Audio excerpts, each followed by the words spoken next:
Finally, okay, we can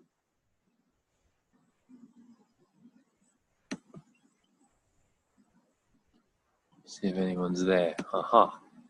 Great, so we have some people here. Sorry I'm late. There's Marin. See Marin twice and Sarai. Can you hear me?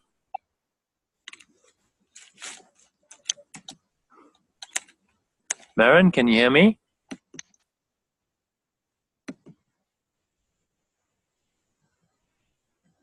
Older version of Zoom. Okay, well, let's promote you to panelist. And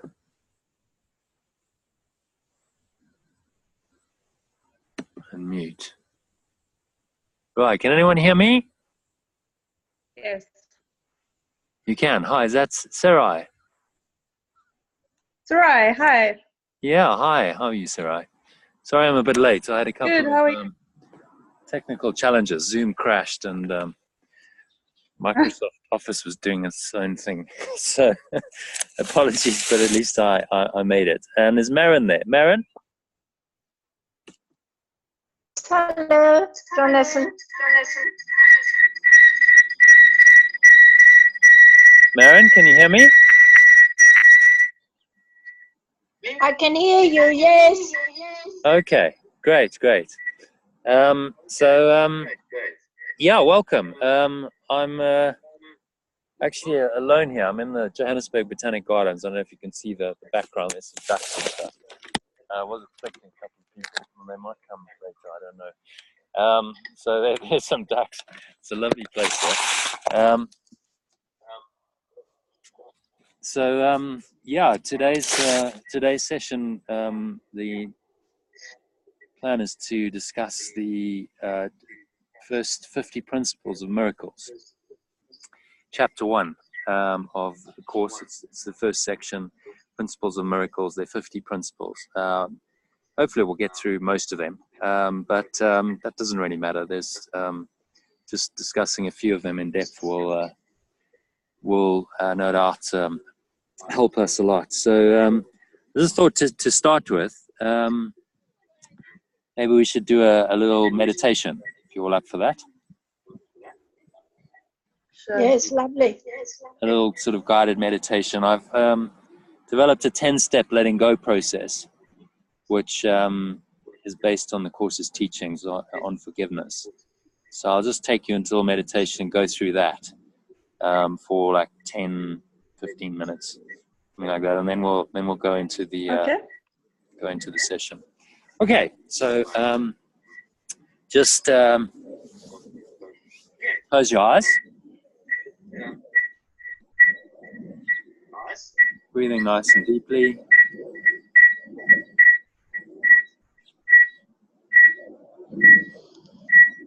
Just going to mute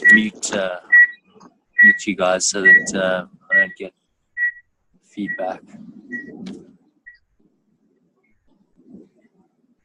So breathing nice and deeply, just connect with your breath.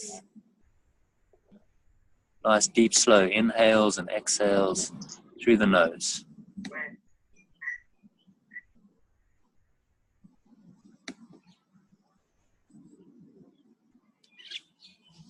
And just relaxing, just getting more and more relaxed with every breath, allowing yourself to sink a little bit deeper with every breath into this lovely, peaceful,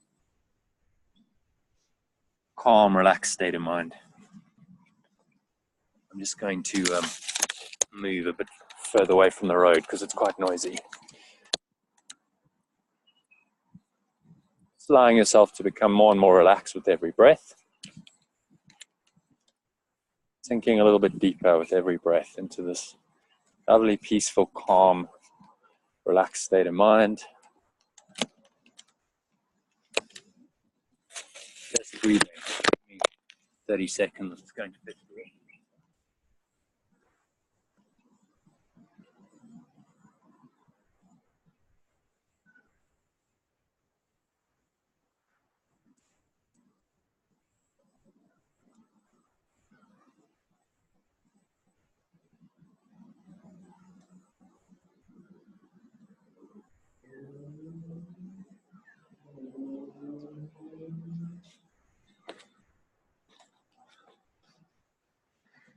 So just breathing, nice deep slow inhales and exhales.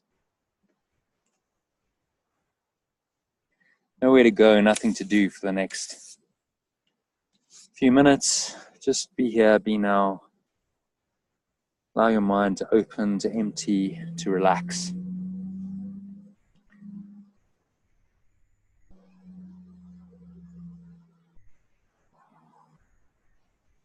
So in this nice, clear, open, relaxed state of mind, I just want you to bring to mind something that might have been bothering you over the last few days or weeks, maybe months, even years. Just pick something that's irritating you, that's frustrating you, that's maybe making you angry. Anything that's disturbing your peace. Pick that situation and just become aware of how you feel about it. So it's tuning into your emotions, noticing your thoughts about it and noticing what you're feeling. Maybe there's a kind of tightness, a contraction, which we call fear or we call anger or frustration. Just tune into that. So becoming aware of your emotions is the first step to letting them go. Now remind yourself that everything in this world, everything that you experience outside of you is really an illusion or dream.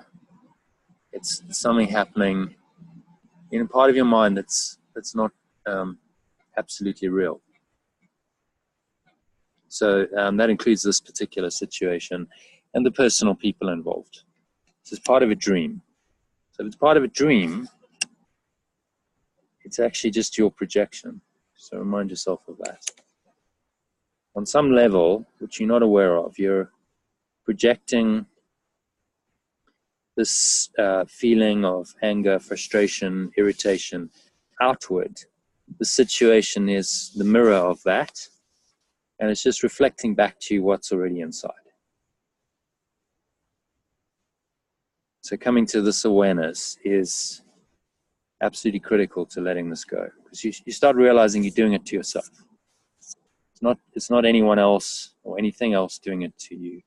It's you doing it to yourself, which is crazy, it's insane. Why would you hurt yourself? Why would you want to make yourself suffer? Only an insane mind could want that. So knowing this, have compassion for yourself and for the other personal people involved, because we're all kind of caught up in this mad dream where we do this unconsciously. We do this without awareness. We project outwards, we perceive something as real, and our perception of that becomes real. It reinforces the negative thought or feeling which we projected out in the first place. And so we get caught up in this cycle of negative thoughts and emotion, self-perpetuating, self-reinforcing cycle, which just isn't true. So have compassion, because it's difficult. It's not an easy process to realize this. This is the undoing of everything that you believe about yourself and about the world. We're all caught up in this mad dream. So have compassion for yourself, be gentle, be kind.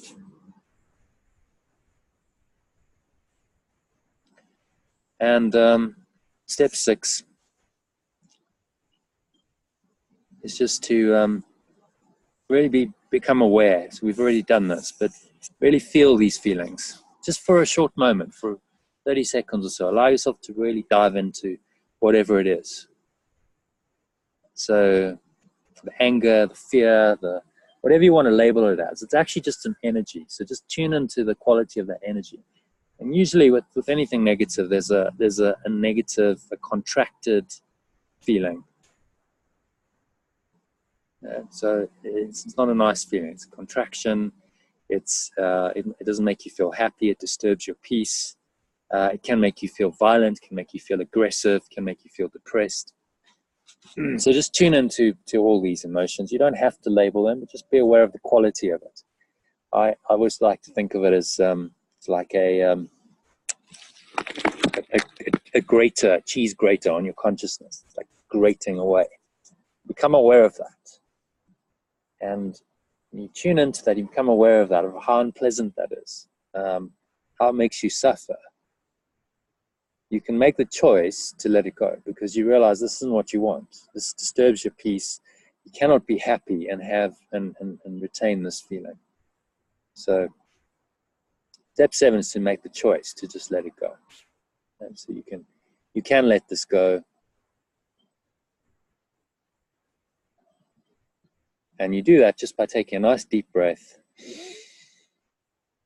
Inhale. Imagine you're inhaling light into your heart center. Lovely golden or white light flowing into your heart. You're breathing into your heart.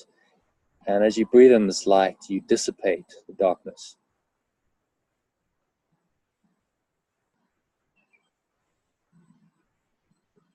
So in the presence of the light, the darkness has to disappear.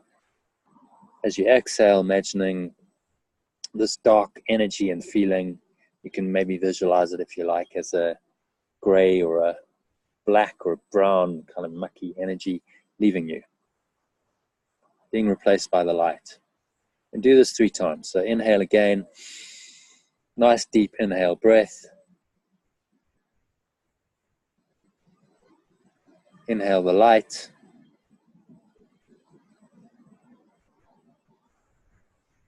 Let it fill you up completely.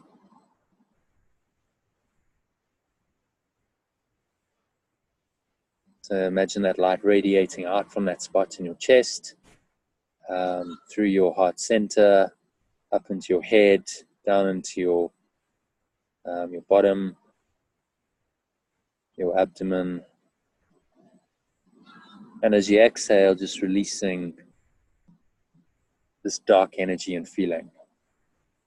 So you should feel just lighter, clearer, and then you can visualize this light to match, this bright white or golden light that's spreading out from the spot.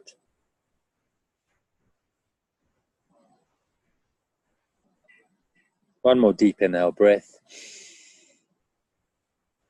Bring in the light and imagine that light spreading out from the spot throughout your whole body, surrounding your body and radiating out from you to your immediate environment and beyond. There's nowhere this light isn't. So imagine as you exhale, you're releasing the last remaining little bit of this darkness and you're spreading that light to connect with everyone in your household, in your suburb, in your city, town, the whole country, and that includes everyone who's on the webinar today. So just imagine sharing that light as you extend it out, as you exhale. So you should be feeling a lot clearer, a lot lighter, a lot freer, having let go of that. Just remind yourself that it's all perfect in its apparent imperfection. So whatever the situation was, it's really just triggering you to become aware, triggering this thought and emotion, which was already in you, so that you could become aware of it and you could let it go, which you've just done. Which means that it's actually an opportunity to let go of another part of your ego, which keeps you trapped here in time and space. So be grateful for this opportunity, grateful to the person or people involved for giving you the opportunity. So it completely turns around the resentment or the anger that you might have felt, because actually they're helping you. Without someone to do this, without someone to be the mirror and to push your buttons, you could never become aware of these thoughts or emotions, these negative thoughts or emotions, and choose to let them go through this process of forgiveness. So they're actually doing you a great favor. They're helping you free your mind, to return your mind to spirit and a place of peace and happiness and joy. So really give thanks to them. If you can't quite manage that, then that's always a sign that you haven't quite forgiven. So repeat the process. I will send you there's a 10-step letting go process I've documented. So I'll send you that after this session, so you can read through it. I'm also doing another one of these sessions on Thursday evening if you want to join in. And I have a guided meditation which takes you through this process in a lot more depth. It's an hour long, so you really go pretty deep. Final step is to just remind yourself that you're forgiven, all is forgiven and released. You've forgiven this person or people. And in the process, you've forgiven yourself, because really that's who you're forgiving. You've forgiven yourself for thinking these thoughts, feeling these emotions, which are really just an attack on the integrity of your own mind, attack on the wholeness of your own mind, which is a very stupid thing to do. But that's fine. You've realized your error and you've corrected it, and that's what forgiveness does. It's really about forgiving the negative part of your own mind, the ego, and letting it go. So just remind yourself, all is forgiven and released. There's actually, in the end, there was nothing really to forgive, because these thoughts and emotions are always an illusion. But this is not dangerous. Okay, I love you. I'll put that balance. So you're completely free. Free, you're light, and the situation has been forgiven and released completely. So it is said, so it is done.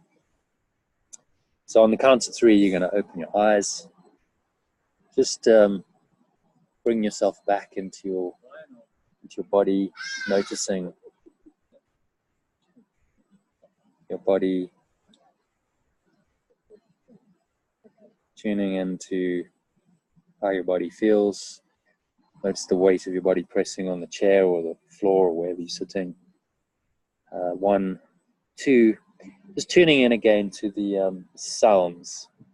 So what's going on in the surrounding area. Noticing my voice again, noticing sounds in your immediate area. Noticing perhaps there's a slight breeze on your skin. What are you tasting and what are you touching? Just bring yourself back into your body. And then 3, open your eyes. Just look around for a minute or so. In this pretty clear, you should be in a very clear, calm and aware state. So not a lot of thoughts going on. Just notice how you're perceiving everything in this clear state. Try not to judge or label anything, so don't go back into the mind where you're starting to think and interpret and judge and label. Just notice, just be this pure awareness, just noticing everything without judgment, and notice how you feel. So tune into this feeling, this inner feeling. Should be feeling a lot clearer, a lot lighter, and you can stay connected to that through your breath. So by keeping some awareness on your breath, this nice rhythmical inhale and exhale, you stay connected to that place of awareness where there's no mental chatter, there's no judgment, and that connects you to the spirit. So try and stay in that place for the rest of the session. Okay, so I hope you enjoyed that. Let me unmute you guys so that I can actually interact with you. All right, there's unmute and unmute. What is that? You still there? Yes. Yes. Great. So how was that? Lovely. Calming. Enjoyed it? Very calming. Wonderful. Yes. Okay, great. Yeah, so I will send you, there's a 10-step process that I put together based on the course's teachings, which I just guided you through, but I've written that down. So I'll send that to you. And if you're interested, there's a guided letting go meditation where I've incorporated this into it. It takes you quite deep. It's an hour long, but you go through this 10-step process. You tone and touch and breathe on the chakras, on the chakra points. So I use my meditation almost every day. So it's a great way of really consciously incorporating meditation into your day, and then also doing some forgiveness, doing this 10-step process, which really incorporates all of the course's major principles and teachings, in a kind of systematic process. So I'll send you some information about that as well after the session. Right. So the meaning of miracles, chapter 1. Just to get an idea, have you both studied the course before? I've been reading about it. Okay, so you've read about it, but you haven't actually studied the course itself. No. Okay. I haven't studied it. Okay. This is, who's speaking? Is it Maren or Sarai? It was me, Maren, yeah. Maren, okay. Okay, so you're curious. You want to know more about it. Great. And Sarai? Yes. I've been working with someone who has been practicing the course for years and years and years, and it's made me so curious that I am now engaging myself. Okay. Who is that, if you don't mind me asking? Jackie Plank. Jackie? Her name's Jackie Plank. She's in Cape Town as well. Okay. No, I don't know, but yeah, very interesting. Yeah, I mean, there's a number of course teachers around. So you've decided to sort of dive into it. Yes. Great. Okay, well, so a good place to start is chapter 1 of the text. It's the meaning of miracles. This kind of lays the foundation for the whole text, really. Have you both got the course in front of you, or do I need to? I can share my screen if you like, and then I can show you the. Have you both got the? Okay. Have you both got the course or not? I do. I don't. You don't. Okay. So what I'm going to do is I'm just going to pull it up online, and then you can actually read the principles as well, and I'll talk about them. So let's just get to them, and I'll share my screen. Where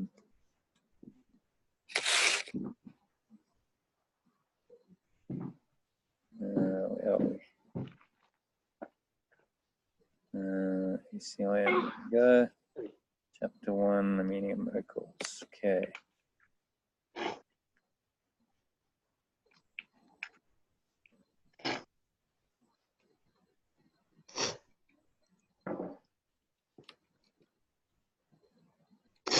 No, please don't stand here sniffing. Go and sniff somewhere else, my love. Yeah, but don't stand on there. Info account. Alright, there's that. Just trying to pick this up on my share screen thing. Chapter 1, there we go. Meaning of miracles. Okay, share. Can you see that? Can you all see that? Yes. Ah, yes. Yes. Okay. I see it. Great. So there we got the first section. That's the great thing about the course. It's all open source, so you can actually get it all online. You don't have to buy the book. Yeah. So just started at the first one, which is what was the best place to start? I guess principle 1. There is no order of difficulty in miracles. One is not harder or bigger than another. They are all the same. All expressions of love are maximal.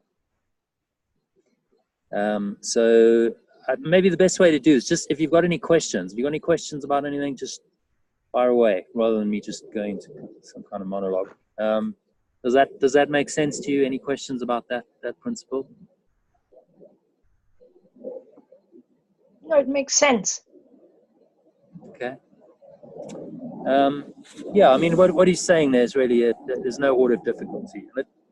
it does take quite a long time to get your head around that, because we're programmed by the ego to believe in difficulty, and that there's levels and there's orders of difficulty in this world, without a doubt. In the physical dimension, it's a lot easier to make a cup of coffee than to make $1 million, for example.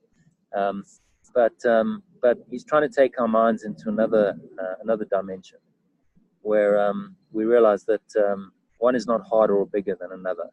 They're all the same. All expressions of love are maximal, because we're going into a place in our minds where everything's the same, where there's only oneness.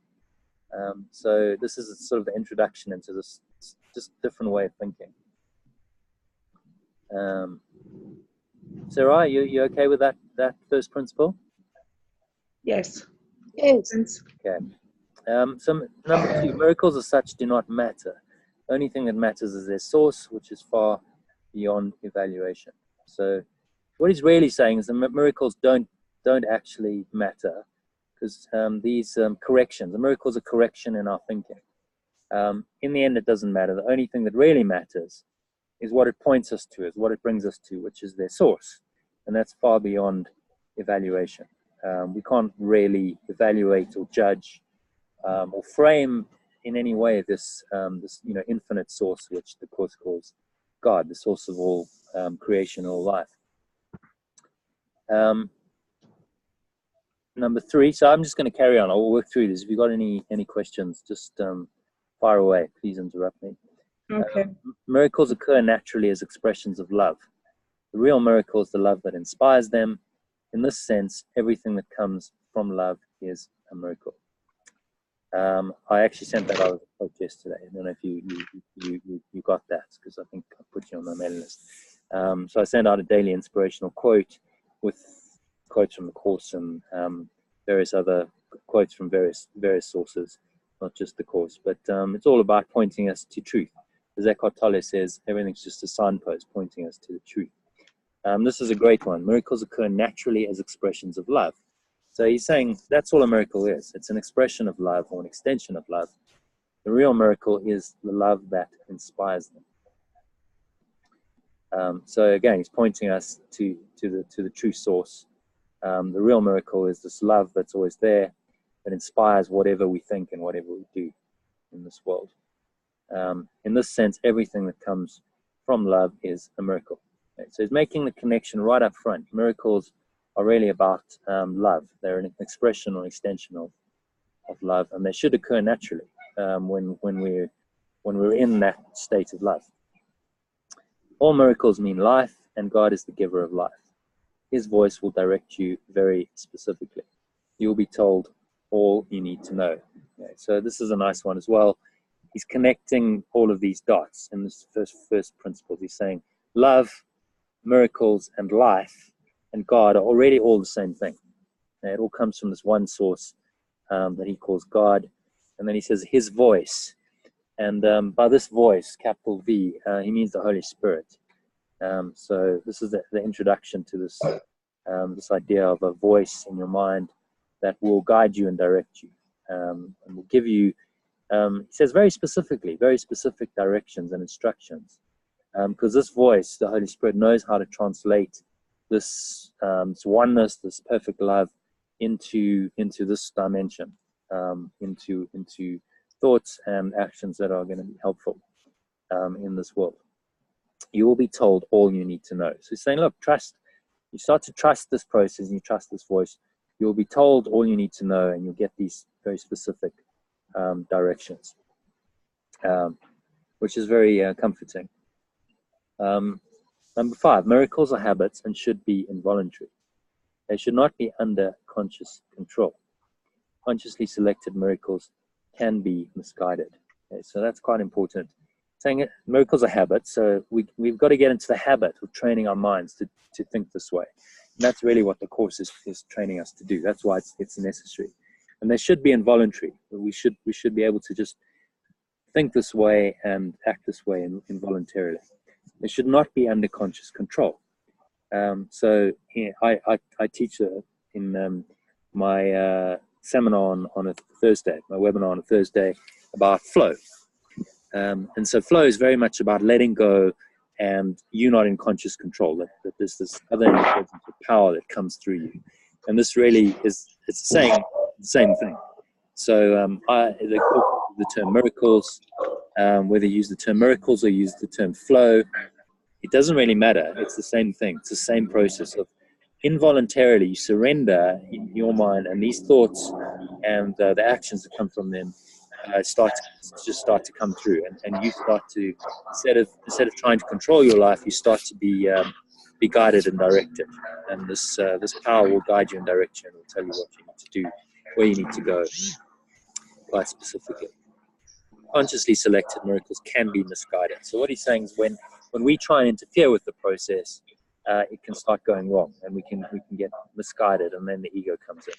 So as an example of that, let's say we think that we need something. We think we need to manifest a new car, or we need to get a new job, or a new relationship. And we go, right, this is I think I need this, so I'm going to try and do a miracle. You think it's a miracle. I'm going to try and use my mind to manifest this. This is what many teachings teach. You're probably all familiar with The Secret and various other. There's a whole genre of personal growth books saying, look, if you know how to program your mind, you can create and get whatever you want. The course is not encouraging us to do that, because he's saying if you bring in your ego, your conscious mind, into this process, and you start saying to yourself, this is what I think I want and need, it's not actually a miracle. You sabotage it, and it becomes misguided. He clarifies this later on, because it becomes magic. You start to try and use your mind to do magic in this world to get what you think you need. But actually what he's saying is you don't really need that. Actually, all you need is love. So that's pretty sort of his first warning about this stuff. Is don't allow your ego to come in and sabotage it. Does that make sense? Yes. Yep. Great. Okay. So stop me if anything doesn't make sense. You want to comment. So miracles are natural. When they do not occur, something has gone wrong. Okay? So he's saying these things should happen naturally. And when miracles don't happen, when you're not in the state of love and expressing love, something's gone wrong. Which means that there's a lot that's gone wrong in this world, because we see that that most people are not in a miraculous state of mind, but you can choose to. So that's what the course is always pointing to, saying, look, you can't fix the whole world, you can't really change anyone else's mind, but you can change your mind, and you can choose to do this process. And if you do, you will become a miracle worker, and you'll become a lot happier. Number 7 is miracles are everyone's right. The purification is necessary first. So saying everyone is entitled to miracles, everyone can have these, because the source is in everyone. But we must purify ourselves. We must purify our thoughts and our emotions in order to be able to become a miracle workers and be the channel for love to flow through and express and extend through us. And that purification process is called forgiveness. So he's going to clarify that. He doesn't actually talk very much about forgiveness in these first 50 principles, but that's really what forgiveness does, is it helps us to let go of these negative thoughts and emotions, and in that process we're purifying yourself, and that process is a miracle. When we do that, whenever we forgive and we correct our mind and we find love instead of fear or hatred or anger or whatever we were feeling before, that process is a miracle. Number 8, miracles are healing because they supply a lack. They are performed by those who temporarily have more for those who temporarily have less. So he's saying there, it's about supplying this lack that we think we've created. So scarcity, lack, sacrifice, these are all ideas of the ego. And when we correct those things in our minds, when we correct the scarcity and the lack, we can help others. Okay, so they're performed by those who temporarily have more for those who temporarily have less. So that doesn't necessarily mean you do anything, but it does mean that you can help other people who believe in lack and scarcity just by your own thinking, your own example, to correct those things. Make sense? Yeah, it's a pretty complex concept, but it makes sense. Yeah, I mean, these principles are there's a lot in them. When you really start to unpack them, they take you into a very deep philosophy. It's a non-dual teaching, and the course explains that in detail. That's why there's 1,200, 1,300 pages. But actually, it is still simple. The complexity lies in our own minds. I think that's the problem. Is we've made our minds and our thinking very complex, and this is part of this process that he takes us through in the course is trying to unravel that. Trying to say, okay, well, we can start to look at all these false ideas and beliefs and all this complexity we've created, and just really simplify it and say, well, actually, it's very simple. There's love and there's fear. Whenever you listen to voice of the ego, you're not going to feel very happy. You're going to be in an unmiraculous state of mind, but you can correct that. So you can make a choice to let those thoughts and feelings go, no matter what's happening out there, no matter what seems to be causing them. You have to recognize that the real cause is in your mind. We made a choice at some point to disconnect ourselves from love, and so these feelings and emotions are apparently possible. Miracles are a kind of exchange. So like all expressions of love, it's always miraculous in the true sense. Exchange reverses the physical laws. They bring more love both to the giver and the receiver. So I like that one. So it's an exchange. He's saying it reverses the physical laws in that when you give something in this world, you have less of it. So you give away money, you have less money, for instance, yourself. But this reverses the physical laws because it brings more love to both the giver and the receiver. And this is one of the major principles of the course, that to give is to receive. Because there really is no separation between the giver and the receiver, because there's only one mind, really. So you're always giving to yourself. So he introduces that concept here, which he expands on a lot later in the course. Then number 10, this is another caution. So he's saying the use of miracles as spectacles to induce belief is a misunderstanding of their purpose. Prayer is,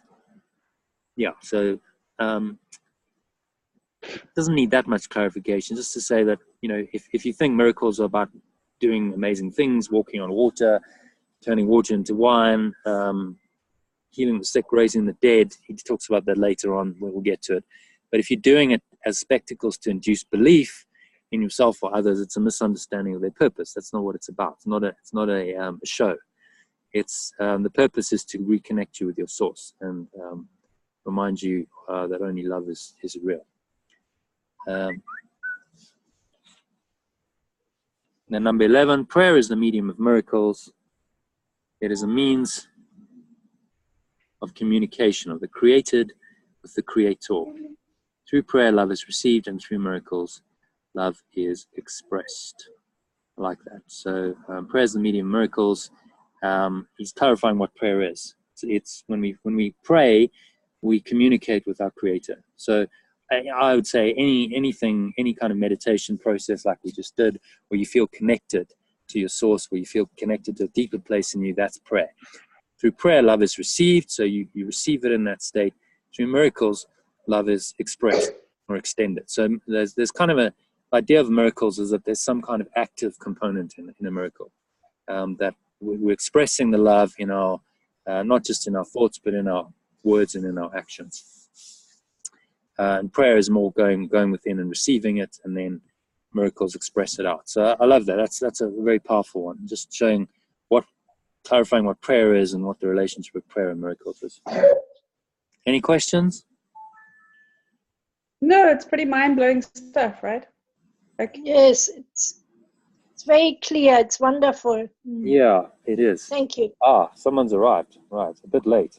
Let me just call this. This is the person who's supposed to be joining me. One of them. Hello, is that Debbie? Yeah, hi Debbie.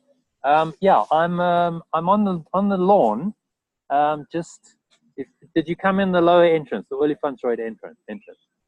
Yeah. So if you walk back the way you came, just next to the road, you'll see me. I'm I'm the only person here. You can't really miss me. I'm under a tree with the laptop. So just between the road and the dam. Yeah. Okay. See you now. Okay, great. We've got someone in person joining us. She's only about 45 minutes late. Never mind. Miracles of thoughts. Number 12. Miracles of thoughts. Thoughts can represent the lower or bodily level of experience, or the higher or spiritual level of experience. One makes the physical, and the other creates the spiritual. Okay, very profound, as you say. I mean, what I love about the course is every sentence is meaningful. There's depth. There's no wasted words. There's depth in every sentence, and you can really go sentence by sentence through the course and discuss each one. So miracles of thought. So this is a great clarification. He's saying actually a miracle is just a right-minded thought. So if you're thinking thoughts that are expansive, inspired, loving, peaceful, joyful, then that's a miraculous thought. It says thoughts can represent the lower or bodily level of experience, or the higher or spiritual level of experience. You're saying you've got the choice. The one makes the physical, that's the lower or bodily level of experience, and the other creates the spiritual. So he's starting to introduce the idea that we have a choice. And this theme runs throughout the course. That we have a split in the mind, we have these two ideas and two levels or realities we've created, and we have a choice. And we can choose miracles, we can choose to think miraculous thoughts, or we can also choose the lower or bodily level of experience, which connects us with this world, with the body, and with all the... Hi, Debbie. How are you? Yeah, good, thanks. Nice to meet you. Do you want to make yourself comfortable? I'm just chatting to people on Zoom. So we've started the session, but we're on... have you brought the course or not? I have it at home. Okay. Yeah. So I've got it on my laptop. You use this one. Where are we? So we're on number 12. There we go. Oh, cool. Yeah. Yeah. So we just finished number 12. If you've got any questions, just chip in. And I'll bring this to the place. There's a couple of people who've joined us from. Where are you guys? Maren, you're in East London. Yes, I'm in You're in East London. and Sarai, you're in Joburg. In Cape Town. You're in Cape Town. Okay, so yeah, we're connected to the whole country. Where were we? So okay, so number 13. Miracles are both beginnings and endings, and so they alter the temporal order. There are always affirmations of rebirth which seem to go back, but really go forward. They undo the past in the present and thus release the future. So again, he's clarifying, saying it's both a beginning and an ending. So they alter the temporal order. Starts to play with time, which is another major theme in the course. There are always affirmations of rebirth which seem to go back, but really go forward. Okay, so he's playing with these ideas of backwards and forwards. They seem to go back because we're taking our minds back to our source. But they really go forward because they're taking us out of time. They undo the past in the present and they thus release the future. So it clarifies. They release the future to be something different because we realize that we're not limited by the past and these thoughts of the past.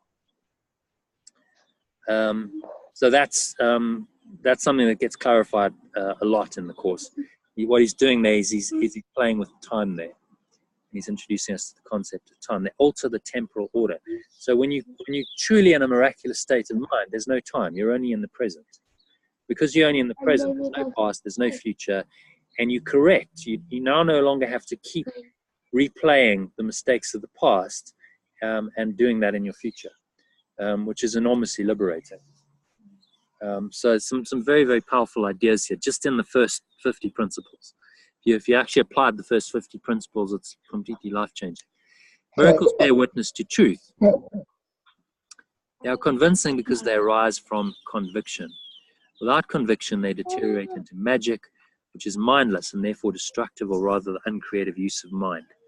Okay, so he's hinted at this in one of the previous principles, where he's saying you don't want to use miracles as a spectacle for belief. Clarifies this. He's saying they bear witness to truth. They're convincing because they arise from conviction. Without conviction, they deteriorate into magic, which is mindless and therefore destructive, or rather the uncreative use of mind. So magic is this idea that we can use our minds to get what we think we need in this world. So we set something up. We say, "Oh, I'd like that. That'll make me happy." And so we use our minds to manifest something in this world, which, if you really dedicate your mind to anything, does work. But he's saying it's actually mindless and destructive because it destroys your peace of mind and it destroys the truth. Because by doing that, what you're actually affirming in your mind is that these things are real. And that's the problem. And so the more you affirm that something out there is real and that you think this can make you happy, the more you give power to the ego, because you're saying that this world that it's created and the things that it offers you here are more real than the spirit, than love. And so that's why he says it's actually destructive for the uncreative use of mind. So does that make sense? That's quite an important point. What the difference between miracles and magic? Yeah. Great. Each day should be devoted to miracles. The purpose of time is to enable you to learn how to use time constructively. It is thus a teaching device and a means to an end. Time will cease when it is no longer useful in facilitating learning. So he's clarifying, bringing in a lot of the major themes of the course here. Again, so this is a time idea. The purpose of time is to enable you to learn how to use it constructively. I mean, what could be more obvious? It's thus a teaching device and a means to an end. Time will cease when it is no longer useful in facilitating learning. And so once we've learned all of our lessons, we no longer need time to learn any lessons. Then we're in eternity, where we achieve the state of revelation, and we simply won't come back here. So he's pointing us to the ultimate goal of the course, which is to free us from time and space. And you always bear that in mind. That's what the course is designed to do. Right, my battery's running low. So I've probably only got about another 10 to 15 minutes, sadly, but we'll push on. So if it expires in 5 minutes, I'll reboot it, and that'll give me another 5 to 10 minutes. Miracles are teaching devices for demonstrating it is as blessed to give as to receive. They simultaneously increase the strength of the giver and supply strength to the receiver. Right, so that's a great point. It's as blessed to give as to receive. Again, that coming back to that major idea of giving and receiving, there is one. So because they're the same, it's as blessed to give as to receive. They simultaneously increase the strength of the giver and they supply strength to the receiver. So you can never lose through a miracle. That's the idea. If you're giving love, you can only strengthen yourself and strengthen the other person, which, as he said in an earlier principle, reverses the physical laws. Miracles transcend the body. They are sudden shifts into invisibility, away from the bodily level. That is why they heal. Okay, so we can shift into this unmanifested, into this place of where the world doesn't exist. There's only spirit, away from this bodily level, away from the physical level, and that is why they heal. So they transcend the body. He's saying exactly what we need to do here. We need to transcend